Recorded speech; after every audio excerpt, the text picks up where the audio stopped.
nos toca Hebreos capítulo 10. Vamos a permitir a nuestro hermano Ramsés que lea la Biblia y después nuestro hermano Adán leerá el libro. Hermano Ramsés, lee la palabra del Señor, Hebreos 10, versículo del 1 al 4. Versículo del 1 al 4. Adelante, Ramsés. Y después nuestro hermano Adán tomará para leer el libro y leerá la página 52, 53, hasta donde pone Adán en la página 54 el versículo 5. ¿Vale? Adelante, Ramsés, con Hebreos, capítulo 10, verso 1 y 4. Porque la ley, teniendo la sombra de los bienes venideros, no la imagen misma de las cosas, nunca puede, por los mismos sacrificios que se ofrece continuamente cada año, hacer perfectos a los que se acercan. De otra manera cesarían de ofrecerse, pues los que tributan este culto, limpios una vez, no tendría más conciencia de pecado. Pero en estos sacrificios cada año se hace memoria de los pecados. Por la sangre de los toros y de los machos cabrios no puede quitar los pecados. En este capítulo se saca la conclusión práctica de lo que se expone en el capítulo 9, la unidad del sacrificio, una ofrenda mediante la que se echa el fundamento para el nuevo pacto. En lugar de encontrar a un hombre echado fuera del paraíso terrenal debido al pecado, tenemos ahora al segundo hombre entrando en el paraíso de Dios en justicia divina, entrando en virtud de un nuevo título que el hombre nunca antes había poseído. La consecuencia de esto es que cuando Él venga de nuevo en gloria, Él vino una vez a causa del pecado, pero cuando venga por segunda vez será sin relación alguna con el pecado, para completar la salvación ya obrada. Cuando vuelva será para llevar al hombre en la plena bendición que está en Él mismo. Aparecerá por segunda vez sin relación con el pecado, para salvar a lo que le esperan. El efecto sobre la conciencia de su ofrecimiento por el pecado se muestra en el capítulo 10. Ahí no tenemos una mera declaración de hecho. Mi pecado pudiera estar quitado y yo no saberlo, pero el cristianismo nos muestra cómo se purifica la conciencia, no solo que los pecados sean quitados. Si la conciencia es purificada, nada hay que interponga entre yo y Dios.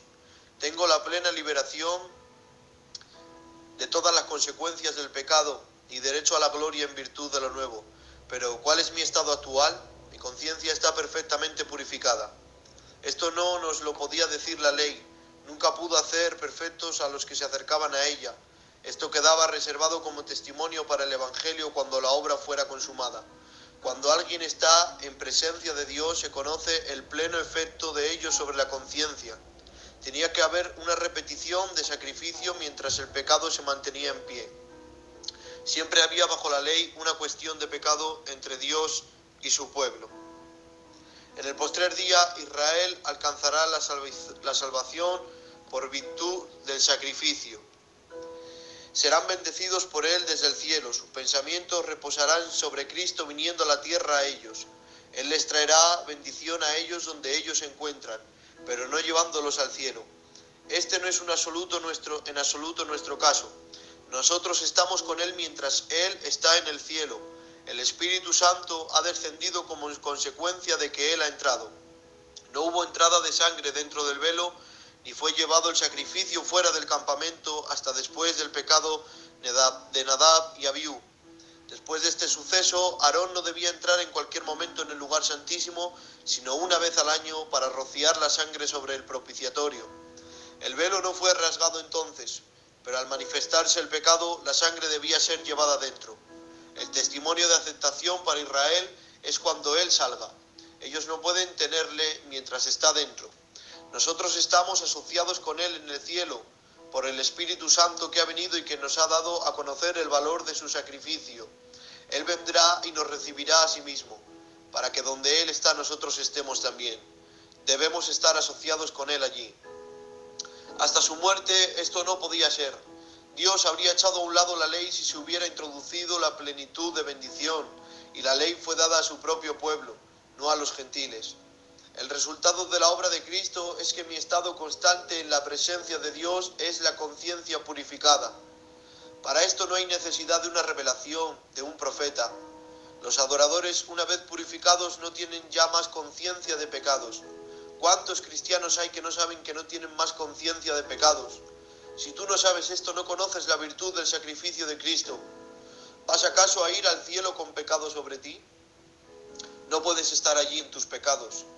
El viejo estado era el de hombre viviendo sobre la tierra, cayendo, purificándose y volviendo a caer. Esta es tu condición, a no ser que estés en el cielo por virtud de aquel sacrificio sin pecado. El creyente es introducido allí en Cristo, en aquellos lugares celestiales, purificado de pecado. No estoy hablando de lo que sea como hombre en la tierra, sino en Cristo. ¿Estás allí? Esta es la cuestión. ¿Estás tú en el lugar santísimo en cuanto a tu conciencia, corazón y espíritu, sin más conciencia de pecados, en luz como Él está en luz, sin recuerdo de pecado alguno delante de Dios? Bajo la ley hay recuerdo de pecados, pero aquí ya no hay más conciencia de pecados. Cristo no solo ha entrado dentro del velo por cuanto no hay velo ahora, sino que estoy en el cielo con el velo rasgado. ¿Cuál es el rasgado del velo? La muerte de Cristo. Tengo que llegar allí por su muerte, debido a mis pecados. Entro a través de aquello que los quita. Estoy allí sin ellos. Observemos cómo Dios asume todo esto como cosa suya. Todo es llevado a cabo sin nosotros, por Dios. Esto es llevado a cabo por Él, y la revelación de lo que es hecho también lo hace Él. Es la obra de Dios y es conforme a la verdad de Dios. Había tres cosas necesarias. Si yo estaba lleno de pecado, necesitaba en alguien que pensara acerca de mí. Se precisaba de alguien para hacer lo que era necesario y de alguien que me revelara el efecto producido. En esa voluntad somos santificados. Aquí no se habla de la obra del Espíritu en la aplicación de la obra de Cristo, sino que tenemos primero la voluntad de Dios en esa voluntad, etc. Segundo, la obra por la que se lleva a cabo, por la ofrenda del cuerpo de Jesucristo hecha una vez para siempre. Antes que yo naciera había sido hecha una vez para siempre. ¿Lo hice yo acaso? No. Por la obediencia de uno, los muchos fueron constituidos justos. Y fue por la ofrenda del cuerpo de Jesucristo hecha una vez para siempre. Tercero, me es dado el conocimiento de esto. Sin esto mi conciencia no es purificada. Tengo que ser justificado por la fe. Este es mi conocimiento de ello, no el conocimiento que Dios tenga de ello. Aquí Él dice, el Espíritu Santo nos es testigo. Esta es la base de que la conciencia sea purificada. Aquí no se trata de la vivificación, tenemos el perdón después de ser vivificados. Pedro habla de ser santificados para obedecer. Somos renovados para obedecer. Es su obra, la de Dios, la de vivificar mi conciencia, pero además de esto tenemos el testimonio por el Espíritu Santo. Esto queda solucionado y no se trata de una cosa ligera. Le adoramos por ello. Él dice, nunca más me acordaré de sus pecados y transgresiones. Es muy importante conocer nuestra condición en cuanto al pecado allí, contemplándolo como cristianos. Cristo ha estado en la condición en que yo estaba, por virtud de que Él estuvo en ello y murió. Ha dejado de existir aquella condición y Él ha ascendido como hombre al cielo en virtud de que ha cesado la condición. Dios le ha dicho, siéntate a mi diestra hasta que ponga a tus enemigos por estrado de tus pies. En lugar de los sacrificios provistos para los hombres en la carne, se da este único sacrificio de Cristo. Amén y amén. Dios te bendiga, Adán y Ramsés. Bueno, aquí más o menos está hablando, como en otras ocasiones, quien fue inspirado para escribir Hebreos. Ya sabéis qué público tenía delante, y era el pueblo judío, que se habían hecho cristianos, pero a través de la persecución de Nerón querían de nuevo volver a la ley y judaizarse. Entonces, ¿qué sucede? Que él les está dando a entender lo que dice los versos que ha leído nuestro hermano Ramsés, que la ley era sombra de los bienes venideros, no la misma imagen, sino la sombra. Está hablando de que aquí todos los sacrificios que hacían les ayudaban a acercarse a Dios, y todos los cultos, fiestas y todas las cosas que hacían les ayudaban a acercarse a Dios, pero que no eran transformados, no eran totalmente redimidos, aunque sí eran perdonados a través del sacrificio de la víctima, pero vemos que no eran del todo transformados, porque los cultos del Antiguo Testamento, la ley, aunque todo era bueno y extraordinario, era los tipos, la sombra de lo que iba a venir. La gracia tiene mayor alcance, la gracia tiene mayor misericordia, mayor perdón, transforma, regenera, hace nacer de nuevo. Entonces vemos, hermanos, que eran la sombra de la imagen. Tenía que venir la gracia, el Hijo de Dios, a manifestar los bienes venideros.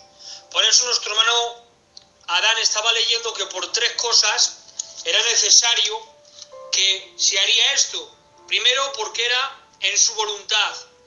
Segundo, porque él lo iba a llevar a cabo por el cuerpo de Cristo. Y tercero, me es dado el conocimiento de esto. Es decir, primero era la voluntad, segundo por la obra de Cristo y tercero, para que nosotros recibiríamos este conocimiento. En este caso, los que estaban escuchándolos, los judíos que querían volver atrás y hacerse de nuevo judaizantes y creer en la ley por causa de la persecución de Nerón, tenían que entender que por 3 cosas en estos versos no podían retroceder hacia atrás. Primero, porque en esa voluntad somos santificados. ¿Qué voluntad? La que el Hijo de Dios ha venido a salvarnos. Y, por último, ese conocimiento tenía que ser aplicado a sus vidas y defenderlo sea lo que sea. Porque la ley es la sombra de lo que venía de venir. La ley era buena. Ya os dije anteriormente que el apóstol Pablo dice que la ley es buena, perfecta, y no sé qué virtud dice más, pero hablando de que la ley es inspirada por Dios, necesaria, totalmente de acuerdo, la respalda, pero la ley era buena, pero el hombre era malo. Por eso, aunque la ley era muy buena, era sombra de lo que había de venir, y lo que había de venir que era la gracia, el Hijo. Dice en Gálatas 4, cuando vino el cumplimiento del tiempo de Dios, Dios envió a su Hijo, nacido de mujer, bajo la ley.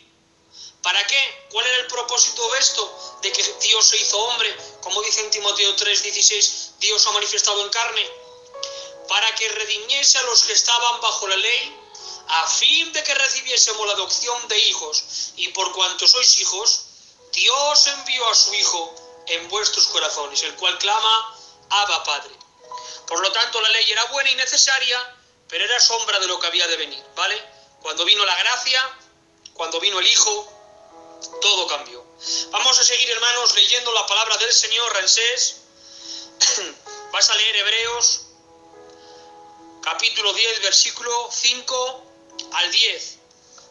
Hebreos, capítulo 10, versículo 5 hasta el 10. Y tú, Adán, vas a leer la página 54, y en la 55 pone versículo 11 hasta ahí, ¿vale? Hasta la página 55 donde pone versículo 11. Adelante, Ramsés, hermano. Por lo cual, entrando en el mundo, dice, sacrificio y ofrenda no quisiste, mas me preparaste cuerpo, holocausto y expiaciones por el pecado no te agradaron. Entonces dije, he aquí que vengo, oh Dios, para hacer tu voluntad, como en el rollo del libro está escrito de mí, diciendo primero, sacrificio y ofrenda y holocausto y expiaciones por el pecado no quisiste, ni te agradaron, las cuales cosas se ofrecen según la ley, y diciendo luego, he aquí que vengo, oh Dios, para hacer tu voluntad, quítalo primero para establecer esto último.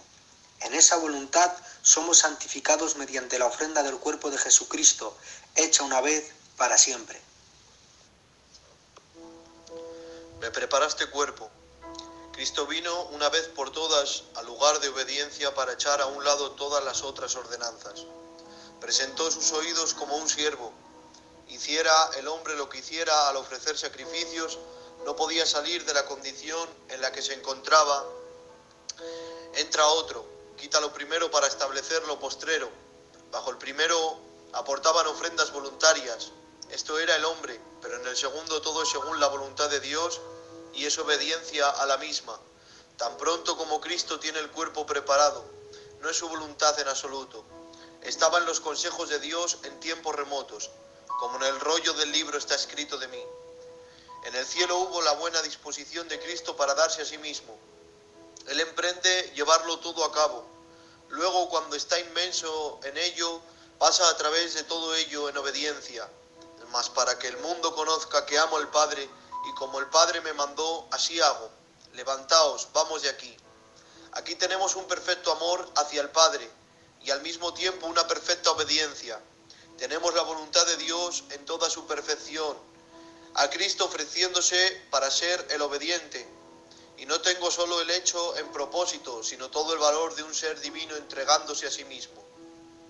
He aquí que vengo, oh Dios, para hacer tu voluntad. Está en el lugar de la obediencia.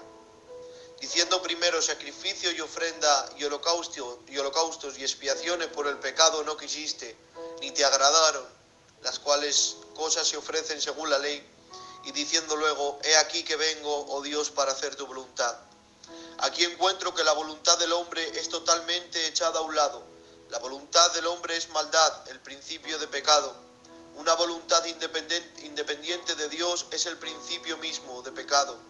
Al principio de todo, la voluntad del hombre fue desobediencia a Dios. Cristo tenía libre albedrío, porque era Dios, pero en el puesto de siervo sometió su voluntad.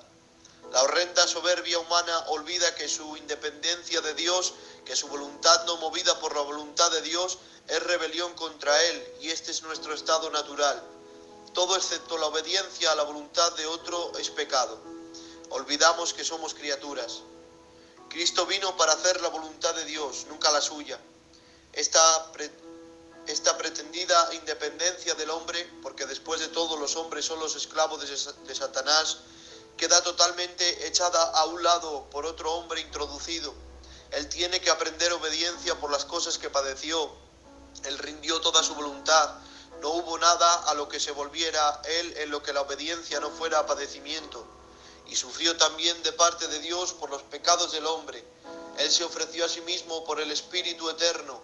Cuando fue puesto a prueba por Satanás, mostrándole bien y mal, él se entregó a sí mismo, deviniendo de manera especial el holocausto desde el momento del conflicto en Getsemaní. El primer orden de cosas se ha desvanecido enteramente. Si yo pudiera tener justicia por la ley, no la tendría entonces, dice Pablo, porque tengo otra mejor, la justicia de Dios. Si hubiera podido haber justicia alguna por la ley, ahora llegaba a su fin. Se introduce a una cosa nueva. Amén. Dios te bendiga, Dani Ransés. Bueno, lo que nuestros hermanos nos están leyendo era que era necesario una ofrenda que estaría en su voluntad. Es decir, hemos visto que los versos que ha leído nuestro hermano Ransés dice: por lo cual entrando en el mundo, dice, sacrificio y ofrenda no quisistes, mas me preparaste cuerpo, holocausto y expiaciones por el pecado no te agradaron. Ahora bien, la pregunta es, ¿quién estableció para que harían sacrificio, ofrendas y altares y holocaustos? El Señor. Dios estableció altares, estableció ofrendas y sacerdotes, pero el hombre con el tiempo pecó tanto que invalidó el potencial que tenían las ofrendas al punto de que Dios las había aborrecido. Isaías 1, 12, 14. ¿Quién demanda esto de vuestras manos cuando venís a presentaros delante de mí para hollar mis atrios? ¿Quién lo demandó? Pues el Señor lo demandó. Pero ahora mira qué respuesta dice el Señor. No me traigas más ofrenda. El incienso me es abominación. Luna nueva y día de reposo. El convocar asambleas no lo puedo sufrir. Son iniquidad vuestras fiestas solemnes. Es decir, son pecado vuestras fiestas solemnes. ¿Qué fiestas? La fiesta de los tabernáculos, la fiesta del Yom Kippur, todas las fiestas que los hebreos tenían, dice el Señor, me son pecado. Vuestras lunas nuevas y vuestras fiestas solemnes las tiene aborrecidas mi alma. Me son gravosas, cansado estoy de soportarlas. Qué verdadero era el Señor y qué sincero era con su pueblo. ¿Por qué, hermanos, ocurrió todo esto? Porque cuando el hombre se perdió por su rebeldía dentro del camino que había preparado Dios a través de altares y la ofrenda, es entonces cuando apareció el Cordero de Dios. Es decir, el hombre, hermanos, es tan malo y tan pecador que perdió su relación con Dios caminando dentro del camino que le había dicho Dios. ¿Qué camino le había dicho Dios? Altares, ofrendas, sacrificios, sacerdotes. Por dentro de ese camino que era santo, se convirtieron en pecadores. Porque de algo tan sagrado como eran los altares, como eran las ofrendas y como eran los sacerdotes, lo convirtieron tanto en religión frialdad, que se llegó a convertir en pecado. Porque como dice el Señor, con sus labios me honran, pero su corazón está lejos de mí. Entonces es cuando aparece el Cordero de Dios. Y después de los versos que he dicho en Hebreos, dice en Hebreos 17, entonces dije, he aquí que vengo, oh Dios, para hacer tu voluntad, como en el rollo del libro está escrito de mí. Jesús vino a hacer la voluntad del Padre, ya que esa voluntad era también la suya. Jesús vino a cumplir lo que ya estaba preparado en el plan de salvación que tenía Dios desde antes de que el mundo fuese hecho. Primera de Pedro 1, 18, 20. Sabiendo que fuisteis rescatados de vuestra vana manera de vivir, la cual recibisteis de vuestros padres. Y ahora dice cómo fuimos rescatados, no con cosas corruptibles como oro o plata, sino con la sangre preciosa de Cristo, atención, como de un cordero sin mancha y sin contaminación, atención, ya destinado, preparado desde antes de la fundación del mundo, pero manifestado en los posteros tiempos por amor de vosotros. Por eso Él vino a hacer lo que Él ya estaba escrito en el rollo del libro. Por eso antes que se dijo, hágase la luz, se dijo, hágase la cruz. Por eso antes que pecó Adán, Dios creó a los animales y también al animal que sacrificó para cubrir la desnudez de Adán y de Eva cuando pecaron. Antes que comenzara la enfermedad, Dios ya tenía la cura. Antes que ya tendría el pecado acceso, Dios tenía la salvación en Cristo. Antes que la oscuridad apareciera, ya tenía preparada la luz que iba a ser dada a los hombres. Y alguno me puede decir, ¿nos estás hablando de predestinación? Y la respuesta es no, porque solamente hay una predestinación, y es la de que solo por Jesús podemos ser salvos, y que Él tiene un plan de salvación, atención, pero el hombre decide aceptar esas pieles que cubrirán su desnudez, o seguir desnudos como Adán y Eva por sus pecados. Dios tiene, antes que Adán y Eva estarían desnudos, Dios ya creó al animal que iba a ser sacrificado para cubrir las pieles de su desnudez. Pero está en Adán y Eva, está en mí y en ti, a aceptar el recibir esas pieles de animales, un tipo de Cristo en la cruz, para que el Señor cubra nuestra desnudez por nuestros pecados.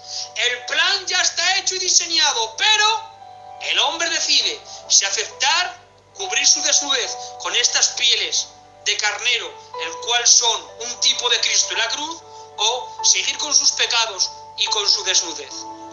Gloria a nuestro Dios.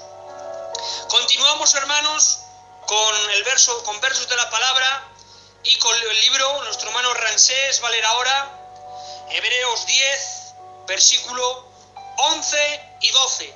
Y después nuestro hermano Adán leerá del versículo 11 hasta que pone versículo 13 de esta misma página. Adelante, Rancés, con Hebreos, capítulo 10, verso 11 y 12.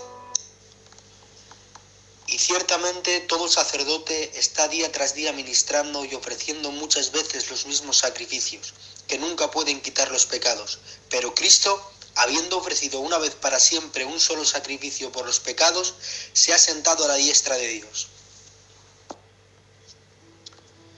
Y ciertamente todo sacerdote está de pie día tras día.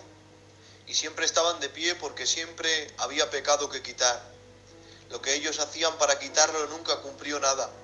Estaban tratando con ofrendas para hombres en la carne y nunca consiguieron nada. Pero Él se ha sentado. Había una justicia adecuada para sentarse en el trono de Dios. Y allí es donde estamos nosotros. Es en el trono que Cristo se sienta para siempre. No se está levantando como los otros sacerdotes. El sacrificio fue consumado y Él está sentado para siempre. Esto no significa eternamente, sino continuamente. Los otros sacrificios no podían tener este efecto, pero el hecho de que Él está ahora allí es prueba de que no hay interrupción. La puntuación en algunas Biblias hace que aquí se pierda totalmente el sentido. No puede ser para siempre un solo sacrificio por los pecados.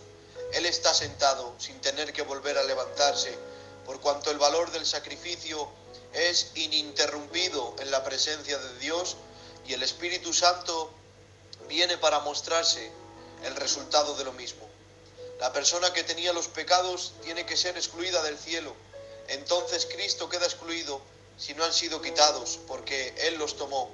Pero el Espíritu Santo es el testigo de que Él está allí. En su presencia podemos tener por un momento una terrible angustia, pero la fe nos trae a la condición de una conciencia purificada.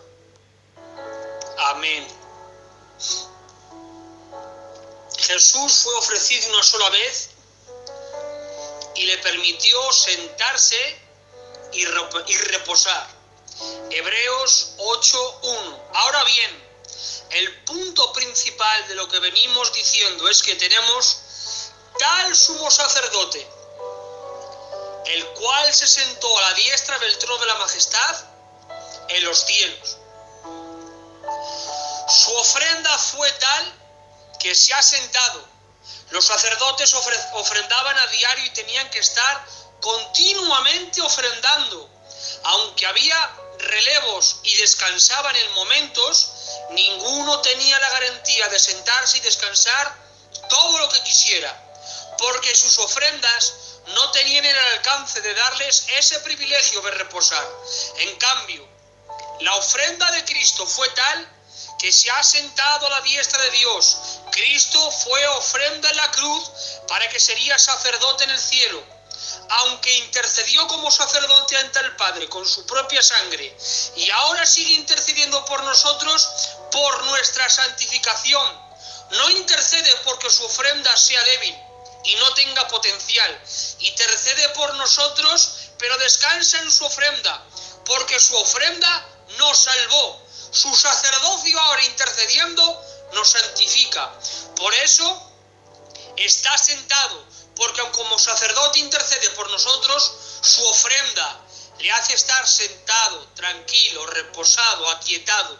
Es decir, Jesús confía tanto en su ofrenda, honró tanto la ofrenda del Hijo en la cruz al Padre, que sabe que Jesús puede estar sentado sin ofrecer más, sabiendo que su ofrenda ha sido suficiente. El Hijo de Dios fue ofrecido como ofrenda en la cruz, y como sacerdote presentó la sangre delante del Padre en el lugar santísimo.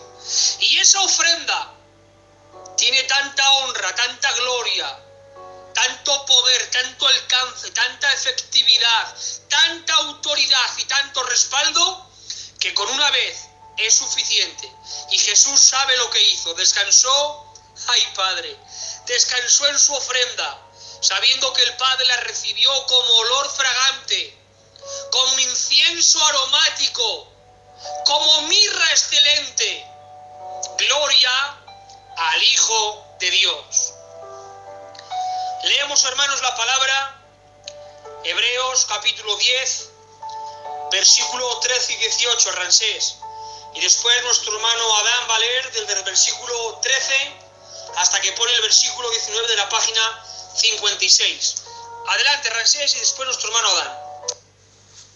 De ahí en adelante, esperando hasta que sus enemigos sean puestos por estrado de sus pies, porque con una sola ofrenda hizo perfectos para siempre a los santificados, y nos atestigua lo mismo el Espíritu Santo, porque después de haber dicho, este es el pacto que haré con ellos después que aquellos días, dice el Señor, pondré mis leyes en sus corazones y en sus mentes las escribiré.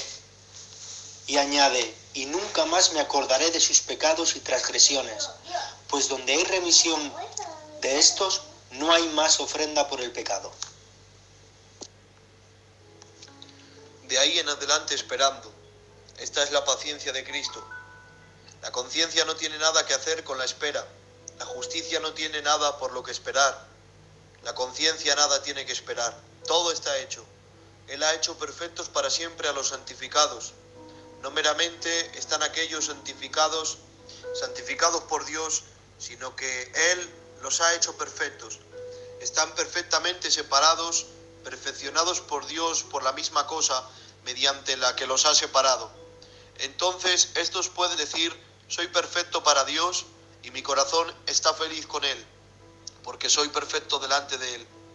Está tan consumado delante de Él que somos totalmente hechos perfectos, que Él puede sentarse sin alteración. Ahora el Espíritu Santo me lo declara todo mostrándome las consecuencias prácticas, porque donde hay remisión de estos, no hay más ofrenda por el pecado. La sangre es presentada a Dios y permanece en eficacia inalterable. Esto deja sin efectos no solo las burdas supersticiones conectadas con la cristiandad profesante, sino todas las formas y ordenanzas mediante las cuales los hombres piensan alcanzar nada delante de Dios. Si no estamos de manera permanente como en presencia de Dios con una conciencia purificada, no hemos comprendido ni ha sido la verdad de Dios acerca de esto. Cuando nos damos cuenta de que este es nuestro lugar, tenemos una distinta estimación del pecado. Detectamos el mal y sabemos que no puede tener lugar alguno. Y el bien es más comprendido en la presencia de Dios.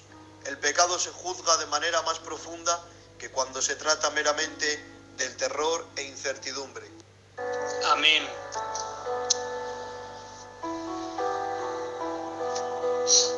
Está hablando, hermanos, los versículos que ha hablado el Ramsés y en el libro que ha leído nuestro hermano Adán. Vemos cómo el Señor nos enseña que esa ofrenda nos ha limpiado. La ofrenda de Cristo en la cruz nos ha limpiado. Y cuando aceptamos esta ofrenda, nacemos de nuevo. Por eso Cristo tiene total confianza en su ofrenda. Primero, porque el Padre la recibió y sabe que no hace falta sacrificarse más. Porque con una vez bastó, ya que esa ofrenda fue tan extraordinaria. Y segundo, es que esta ofrenda, al aceptarla, nos ha limpiado y nos ha hecho nacer de nuevo.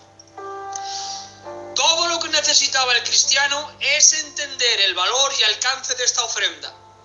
Nadie puede transformar nuestros corazones, solo Jesús, la ofrenda viva, puede hacernos nacer de nuevo y entender que Jesús es solo lo que necesitamos.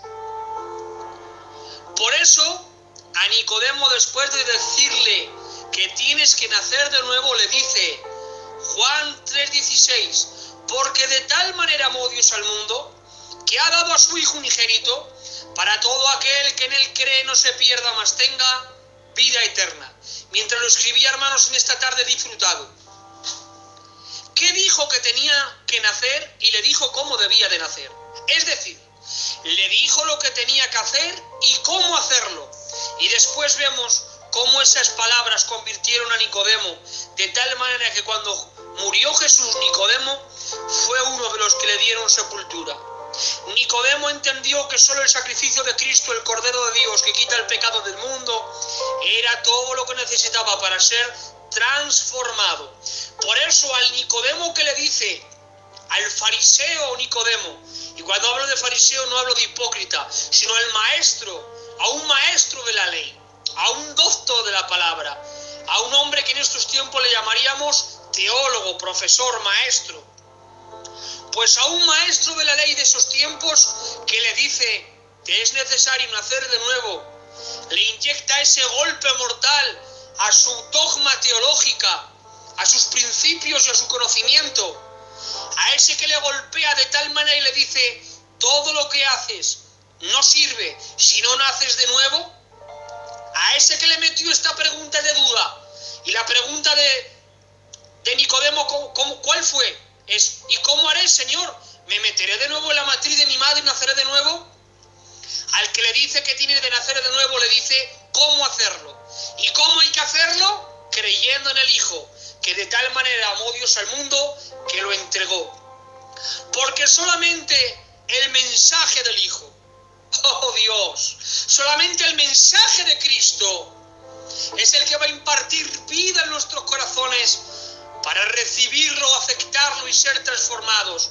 Por eso en 1 de Pedro 1:23 dice, siendo renacidos, no de simiente corruptible, sino de incorruptible, por la palabra de Dios que vive y permanece para siempre. Lo que necesitamos y los que necesitaban en esos tiempos, esos judíos, eran aceptar el mensaje del Hijo. El escritor de Hebreos les estaba diciendo: como no aceptéis la ofrenda del Hijo, no vais a poder nacer. Y al igual que Nicodemo os quedaréis con vuestras liturgias, con vuestros ritos, con vuestros cultos, con vuestras ofrendas, pero habrá vacío, habrá frialdad. Tendréis la paz y el descanso que en Él nos darán, pero no tendréis la paz y el descanso que Jesús ofrece a través de su ofrenda si la aceptáis, si sois nacidos de nuevo. Por eso, más que nunca, debemos aceptar esa ofrenda, el Cordero de Dios que quita el pecado del mundo. Gloria a nuestro Señor. Vamos a seguir leyendo, hermanos, la Biblia. Nuestro hermano Rancés va a leer Hebreos 10, versículo 10 al 21. Y nuestro hermano Adán va a leer del versículo 19 hasta el 22. ¿Vale?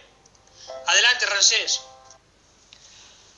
Así que, hermanos, teniendo libertad para entrar en el lugar santísimo por la sangre de Jesucristo, por el camino nuevo y vivo que Él nos abrió a través del velo, esto es, de su carne, y teniendo un gran sacerdote sobre la casa de Dios. Libertad para entrar en el lugar santísimo. Esta entrada a través del velo es totalmente nuestra. Sabemos que está rasgado por el perfecto amor de Dios y entramos a la presencia de Dios a través del velo. Queda abierto el camino.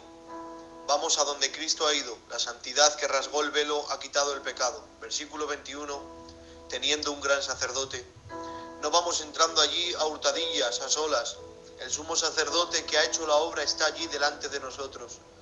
No puedo ir dentro del velo sin encontrarlo allí. El apóstol está siguiendo figuras judaicas, haciéndose judío a los judíos. Había otros sacerdotes además del gran sumo sacerdote. En lugar de ofrecer incienso fuera como los sacerdotes judíos, vamos dentro. Había el lavamiento de los sacerdotes como para nosotros. Aquí la cuestión no es la unción, sino el rociamiento de sangre y el lavamiento del agua. Así sustancialmente será para Israel en el futuro. Amén. Bueno, en estos versos vamos a ver algo precioso que Jesús hizo por nosotros. Entramos al Santísimo a través de Jesús. Los judíos cristianos que querían volver al judaísmo, todos estos versos, era una exhortación directa, porque al leer estos versos les estaba diciendo: si volvéis a ser judaizantes, no podréis entrar al Santísimo confiadamente, porque nadie podía entrar al Santísimo si no era por los sacrificios y animales. Atención, hermanos.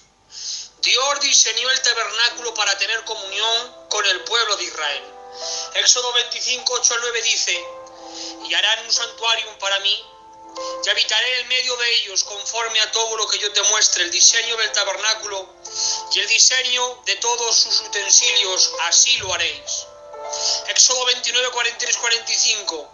Allí me reuniré con los hijos de Israel, y el lugar será santificado con mi gloria, y santificaré el tabernáculo de reunión y el altar.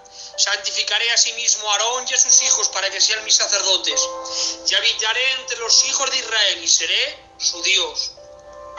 Como ya saben, el tabernáculo estaba dividido en tres partes: atrio, santo y santísimo. En el atrio estaba el altar de bronce, o el altar de sacrificio se le llama, que lo utilizaban los sacerdotes para sacrificar las ofrendas, para que el pueblo y ellos mismos recibieran bendición y perdón. También estaba la fuente de bronce, que los sacerdotes la utilizaban para limpiarse antes y después de los sacrificios. Dentro del santo, es decir, dentro del templo, había a la derecha la mesa de los panes de la proposición, que había 12 pedazos de pan que representaba a las 12 tribus de Israel.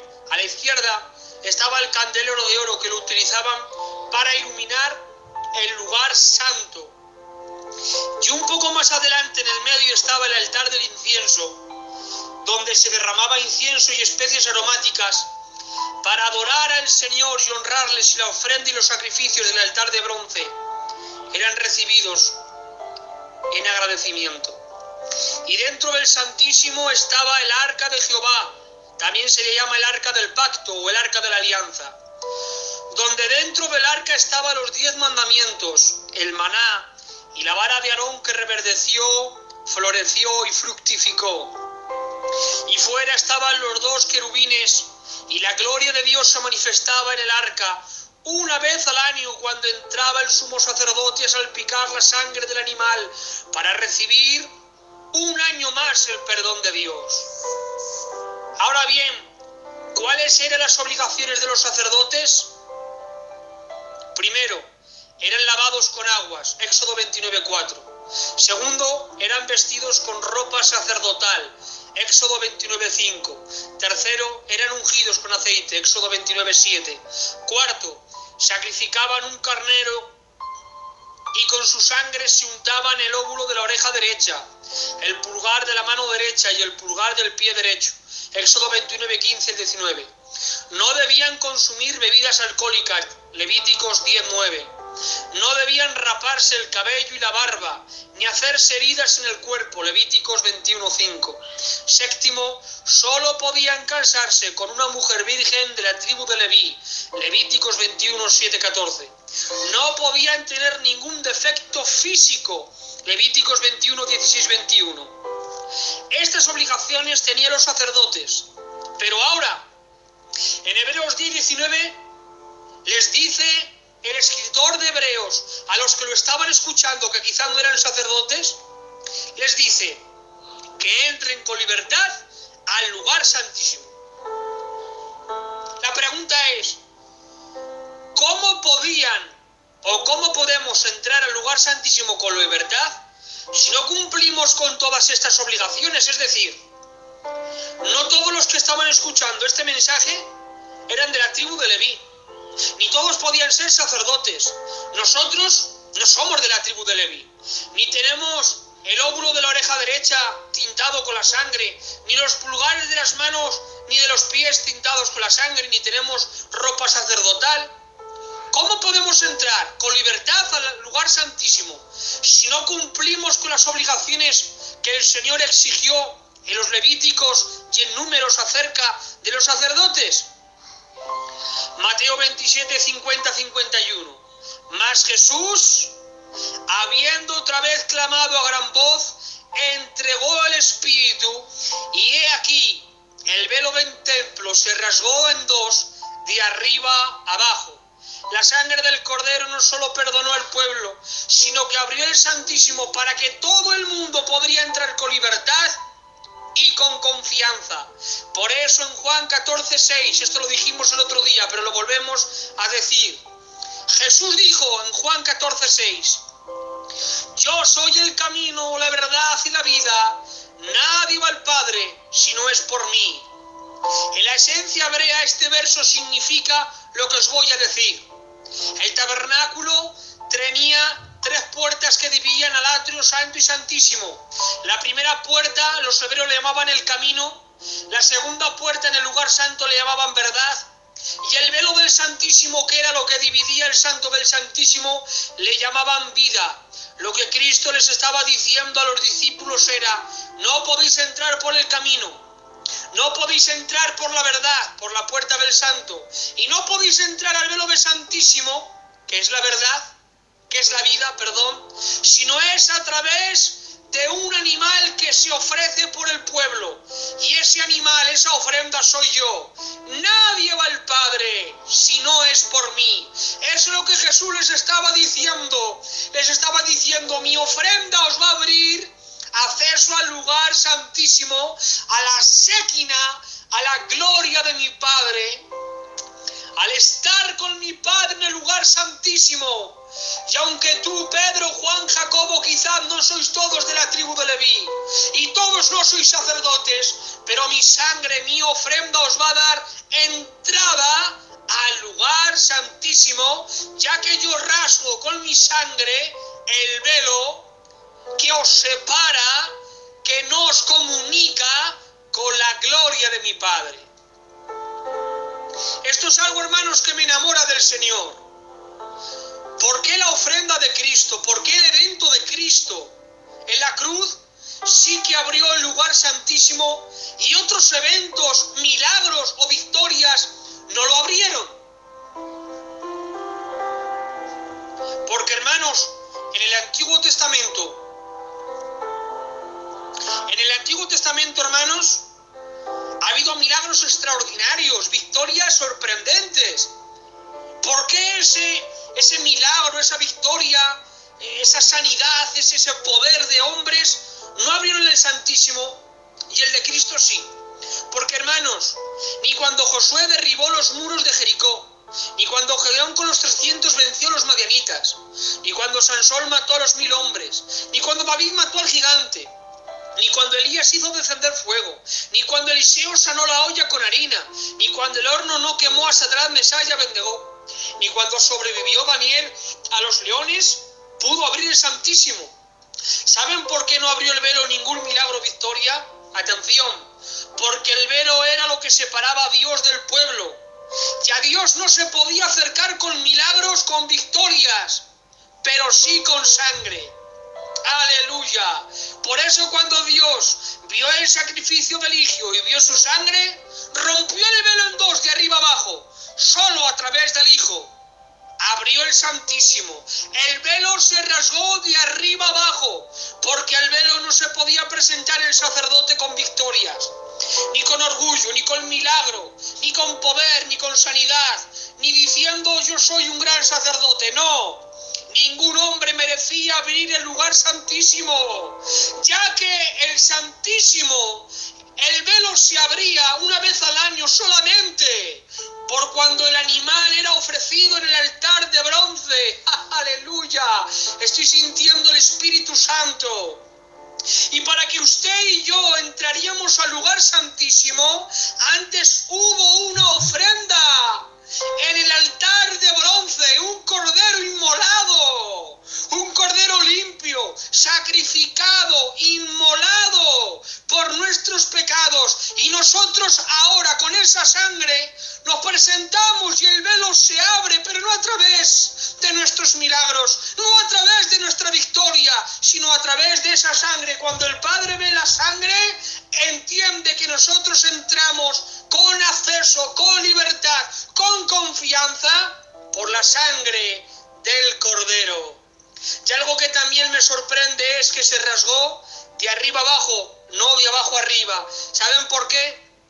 Porque cualquier hombre pudo rasgar el velo de abajo arriba con un cuchillo, con una espada o con un objeto que estaría afilado. Podría pegar un corte hacia abajo, estirar y romperlo hacia arriba. ¿Pero por qué fue de arriba hacia abajo? Porque el velo del Santísimo medía varios metros y nadie podía llegar a la altura de arriba y pegarle un corte limpio de arriba y empezar a rasgar hacia abajo. ¿Sabe lo que me dice eso? Que ningún hombre pudo rasgar el velo. Solamente Cristo, aquel que se humilló y fue exaltado hasta lo sumo arriba, pudo rasgar y abrir el Santísimo de arriba hacia abajo, de Dios hacia los hombres, del cielo hacia la tierra, para que nosotros, simples mortales pecadores, pero a través de la sangre carmesí del Cordero de Dios, podamos entrar al lugar santísimo.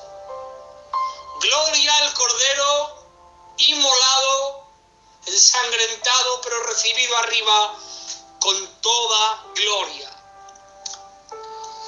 Gracias, mi Jesús. Oh, hermanos, es precioso entender por la palabra lo que el Hijo de Dios hizo por nosotros. Seguimos leyendo, hermanos. Voy a pedir a mi hermano Ramsés que lea Hebreos capítulo 10, versículo 22 y 25. Y nuestro hermano Adán va a leer del versículo 22 el primer renglón. Amén. Dios te bendiga, Benjamín, que de verdad que es glorioso, glorioso. Dice el 22, acerquémonos con corazón sincero, en plena certidumbre de fe, purificados los corazones de mala conciencia y lavados los cuerpos con agua pura. Mantengamos firme, sin fluctuar, la profesión de nuestra esperanza, porque fiel es el que prometió. Y considerémonos unos a otros para estimularnos al amor y a las buenas obras, no dejando de congregarnos como algunos tienen por costumbre, sino exhortándonos, y tanto más como veis que aquel día se acerca. Acerquémonos. Lo siguiente, versículo 23, es: mantengamos firme, sin fluctuar, la profesión de nuestra esperanza. La exhortación es a estar en comunión dentro y no a ser atraídos por el mundo exterior, las ordenanzas, etc., a las que estaban en peligro de volver. Luego, versículo 24, debo pensar en otros, andar en el poder de los frutos del Espíritu. Y versículo 25, no solo sentir amor hacia los individuos, sino también recordar la asamblea. Cristo iba a alabar en medio de la congregación. Una persona puede decir: me siento muy feliz quedándome en casa, pero esto no vale. Ir a la asamblea provoca muchas veces persecución. Amén. Bueno, hemos visto todo lo que acabamos de ver, tiene partes de doctrina, pero ahora es aplicativo lo que vamos a hablar, lo que ha hablado nuestro hermano Ramsés y lo que ha leído nuestro hermano Adán. ¿Por qué motivo? Porque todo lo que estaban leyendo los cristianos que querían de nuevo hacerse judaizantes por Nerón, les estaba exhortando ¿a qué? En el verso 23, a que se mantengan firmes, sin fluctuar la profesión de nuestra esperanza. En el versículo 24, andando en el poder de los frutos del Espíritu. Y en el 25, no solo sentir amor hacia los individuos, sino también recordar a la asamblea que no dejen de congregarse. Miren, este último verso que os acabo de decir, los primeros versos son de que andéis en el Espíritu, manteneos firmes, aguantar, aunque os maten. Pero el último versículo, muchas veces lo hemos escuchado en nuestras congregaciones y se ha citado cientos de veces, el de que no os dejéis de congregaros como alguno tiene por costumbre. Ese verso lo aplicamos para nosotros, ¿vale? Para que vayamos al culto, la asistencia del culto, la asistencia de las oraciones, en fin, y tantas cosas que hay que asistir como deberes cristianos. Pero eso no tiene nada que ver con nosotros, como nosotros lo aplicamos. El hermano que escribió Hebreos, inspirado por el Espíritu Santo, lo dijo de esta manera, hermanos, totalmente distinta de cómo lo decimos nosotros, aunque para nosotros lo aplicamos y sirve. Pero el que escribió Hebreos tenía un auditorio muy distinto al nuestro. Él les decía esto: permaneced firmes, creced en el fruto del Espíritu, y no dejéis de congregaros como alguno tiene por costumbre. ¿Saben por qué se dejaban de congregar? Porque cuando se congregaban, venía gente y les perseguía, les golpeaban, los mataban, los apresaban, los metían al foso de los leones, los crucificaban, los ponían en una farola, los embalsamaban de aceite y les prendían para que por la noche serviría de farola para los romanos. ¿Entienden, hermanos? Les decía: no dejéis de congregaros aunque os maten, porque si os congregáis y escucháis la palabra, os dará fuerzas para seguir hacia adelante, aunque con ello os cueste la vida. Ese es el verso de no dejéis de congregaros como algunos tienen por costumbre. No era la costumbre perezosa, eclesiástica, religiosa, de que ha venido canso del trabajo, no. Se quedaban en casa porque si iban a la iglesia, al templo, la sinagoga o donde sería, les golpeaban, los mataban y los perseguían. Pero Él les da un aliciente, les da una motivación, les da un ánimo, les da una inyección de adrenalina para que no dejen de congregarse. ¿Y cuál es? No dejemos de congregarnos como algunos tienen por costumbre, sino exhortándonos. Atención, esta es la inyección de adrenalina, esta es la motivación. Y tanto más cuando veáis que aquel día se acerca. Es decir, les estaba diciendo: si es necesario que os maten, que os persigan, que os golpeen, no os importe. No dejéis de congregaros, tanto que el día ya está muy cerca. ¿Cuál es ese día? Ese día es el arrebatamiento glorioso de la Iglesia de Jesucristo. No dejéis de congregaros, aunque os maten, aunque os golpeen, os persigan, aunque seáis los nuevos Sadrach, Mesach y Abednego, aunque seáis los nuevos Danieles de este siglo, cristianos que os queréis de nuevo hacer judaizantes, no os echéis para atrás, os inyecto este proyectil de ánimo, os inyecto esta inyección de ánimo, el día se acerca. Este era el contexto de este verso. Por eso no debían de dejarse de congregarse, porque si no, había unos resultados negativos que ahora vamos a leer.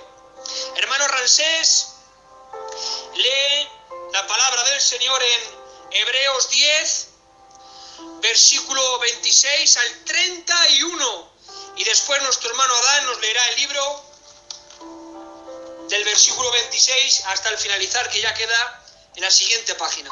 Adelante, Ramsés, capítulo 10, versículo 26 hasta el 31. Porque si pecaremos voluntariamente, después de haber recibido el conocimiento de la verdad, ya no queda más sacrificio por los pecados, sino una horrenda expectación de juicio y de hervor de fuego que ha de devorar a los adversarios. El que viola la ley de Moisés por el testimonio de 2 o 3 testigos muere irremisiblemente.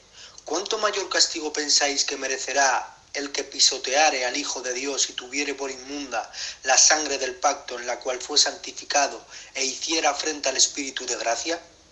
Pues conocemos el que dijo: mía es la venganza, yo daré el pago, dice el Señor. Y otra vez el Señor juzgará a su pueblo. Horrenda cosa es caer en manos del Dios vivo. Si uno dice: abandono el reunirme a Cristo, no hay ningún otro sacrificio para el pecado excepto el que Él ha hecho.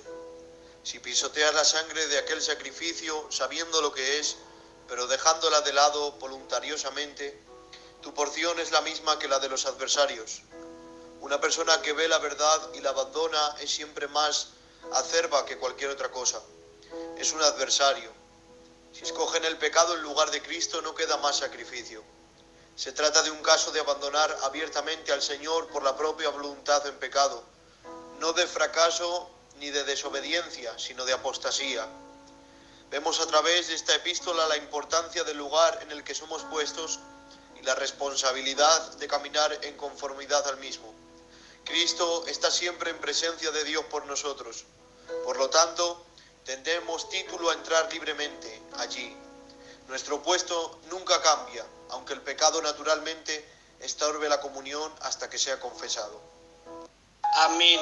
¿Os habéis dado de cuenta, hermanos, cómo congenia?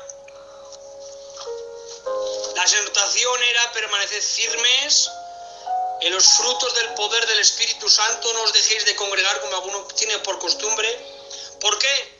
Porque si dejáis de estar firmes y de andar la vida del Espíritu con los frutos, dejáis de congregaros. Es muy tentadora la oferta que nos ofrece Nerón. Y vamos a rehusar al Hijo. ¡Oh, Dios! Era una tragedia lo que estaban viviendo, hermanos. Por eso les exhortaba que permanecerían en la fe del Hijo. Porque si rehusan al Hijo una vez de haberlo aceptado, el juicio viene sobre ellos. ¿Y cuál es el juicio? Por lo que ha leído nuestro hermano Ramsés.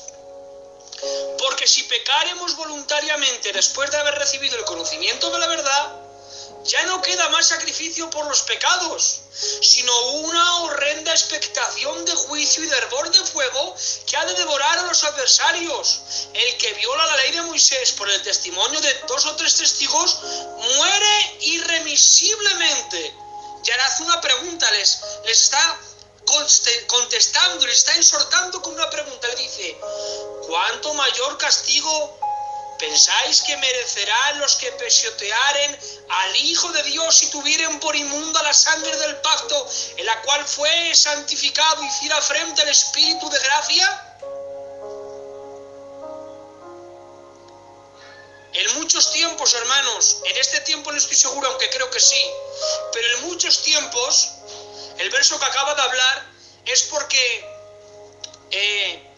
literalmente para que rehusarían del Hijo de Dios, pisoteaban la Biblia o pisoteaban una imagen de Jesús y les decía: es inmunda la sangre de Jesús.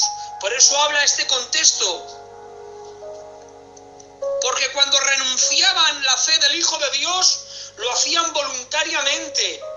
Pero ahora bien, miren lo que dice la Biblia. Pues conocemos a aquel dijo: mía es la venganza, yo daré el pago, dice el Señor. Y otra vez, el Señor juzgará a su pueblo. Miren qué advertencia dice: horrenda cosa es caer en manos del Dios vivo. Qué exhortación tan directa, tan sincera y tan fiel del que escribió Hebreos a los judíos que eran cristianos y querían retroceder. Dios mío de mi vida, con qué verdad, con qué corazón les estaba hablando para que no retrocederían. Les estaban diciendo: si tenéis que morir, que morir. Si os persiguen, que os persigan. Si os golpean, que os golpeen, pero no retrocedáis. Vosotros creéis en el Hijo, no rehuséis al Hijo, no pisoteéis la sangre del Hijo, no rehuséis el nombre de Jesús, porque si lo hacéis, horrenda expectación de juicio viene sobre vosotros. Dice: horrenda cosa es caer en manos de un Dios, pero airado. No de un Dios lleno de amor y de misericordia, sino airado, porque rehusaron de su Hijo, ya que el Hijo les quería librar de la ira venidera. Por la ira de un hombre prefirieron salvar su cuerpo, pero ser juzgados para la ira venidera en el espíritu y en el alma. Tenemos, hermanos, esto es lo que le decía el que escribió Hebreos, le estaba diciendo: tenemos que guardar la fe cueste lo que cueste. Por eso el consejo que os doy anteriormente es que estéis en el poder del Espíritu Santo, estéis firmes, congregaos aunque os cueste la vida, porque si bajáis el nivel espiritual, la oferta que ofrece Nerón de tener paz y seguridad y libertad es muy tentadora, pero después de que recibáis esa oferta, viene juicio sobre vosotros cuando os toque morir, o cuando venga el Señor y aquí os quedéis. Hay un verso en San Juan, creo que es en el Evangelio, que dice Jesús. Miren, vamos a hablar un texto de las manos. Y ahora vamos a hablar también de Hebreos, que habla acerca de las manos. Dice en San Juan, en uno de los Evangelios, dice Jesús: quien esté en mi mano, ¿quién lo arrebatará? Es decir, ¿quién me lo quitará de las manos? Si está en mis manos, si es mío. Pero ahora voy a hablar otro verso para aquellos que querían retroceder en la fe. Y si alguno de nosotros, que no es el caso, pero si alguno de nosotros quisiéramos retroceder, ahora voy a hablar otro verso que habla de la mano, y es el verso que hemos leído, Hebreos 10:31. Horrenda cosa es caer en manos del Dios vivo. Si estás en la mano de Jesús, no hay quien te arrebate. Pero si caes en las manos de Dios sin estar Jesús, horrenda cosa es, porque caes en las manos de Dios lleno tú de pecado. Y como el Señor es juez justo, tiene que derramar juicio, porque Él no cambiará por nada ni por nadie. Él es inmutable y Él es juez. Está en mí y está en ti encontrarnos con Dios como Padre amoroso o como juez justo que tiene que juzgar. Él no va a cambiar su naturaleza, Él no va a cambiar su justicia, Él no va a cambiar su santidad por nada ni nadie. Él es un juez justo que tendrá que juzgar a vivos y muertos. Está en nosotros que nos abrace como Padre o que nos juzgue como juez. Pero te lo aseguro que todo lo que haga lo hace con justicia, con rectitud y con amor.